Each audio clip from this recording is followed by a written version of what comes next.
Okay రెడీనా?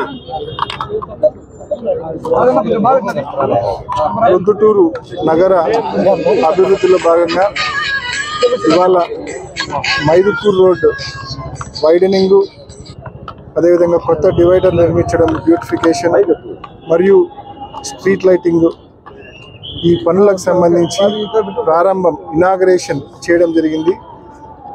స్థానిక శాసనసభ్యులు రాచమల్లు శివప్రసాద్ రెడ్డి అన్న, అదేవిధంగా మున్సిపల్ చైర్పర్సన్, అదేవిధంగా బంగారెడ్డి అన్న, అదేవిధంగా మరో వైస్ చైర్మన్ కాజా గారు, స్థానిక కౌన్సిలర్స్ అందరి సమక్షంలో ఇప్పుడే ప్రారంభించడం జరిగింది.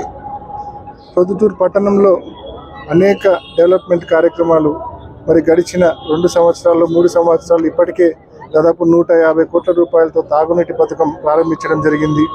అదేవిధంగా గవర్నమెంట్ ఆసుపత్రి రోడ్ వైడనింగ్ కంప్లీట్ చేయడం జరిగింది. పార్కులు బ్యూటిఫికేషన్ చేయడం జరిగింది. ఇంకా దాదాపు 100 కోట్ల రూపాయల పనులు ఇంకా ప్రోగ్రెస్లో ఉన్నాయి. బస్ స్టాండ్ కూడా రెనోవేషన్ కంప్లీట్ అయింది, త్వరలో ప్రారంభం చేసుకోబోతా ఉన్నాం. మరి ఇంకా అనేక కార్యక్రమాలు ప్రోగ్రెస్లో కూడా ఉన్నాయి.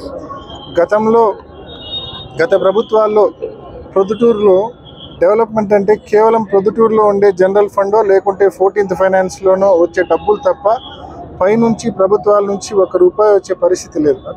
ఇవాళ జగనన్న ప్రభుత్వంలో మనకున్న జనరల్ ఫండు, మనకున్న 15th ఫైనాన్సే కాకుండా మనం ప్రభుత్వం నుంచి నిధులు తెచ్చి మరి 100 కోట్ల రూపాయల నిధులు తెచ్చి ఈ బస్టాండ్ రెనోవేషన్లు కావచ్చు, తర్వాత రోడ్ వైడనింగ్లు కావచ్చు, తర్వాత ఈ తాగునీటి పథకాలు కావచ్చు, ఇటువంటి అనేక మంచి కార్యక్రమాలు, ముఖ్యంగా ప్రొద్దుటూరు తలమానికంగా మరి భవిష్యత్తులో తలమానికంగా ఉండబోయే కూరగాయల మార్కెట్ కావచ్చు, ఇటువంటి మంచి కార్యక్రమాలన్నీ కూడా జగనన్న ప్రభుత్వం చేస్తూ ఉంది.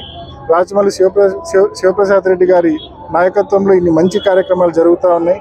మరి ప్రజలందరూ కూడా తప్పకుండా ఈ జరుగుతూ ఉన్న మంచిని తప్పకుండా గమనించమని, వైఎస్ఆర్ కాంగ్రెస్ పార్టీని తప్పకుండా ఆదరించమని మనస్ఫూర్తిగా ప్రతి ఒక్కరిని మనవి చేసుకుంటా ఉన్నాం.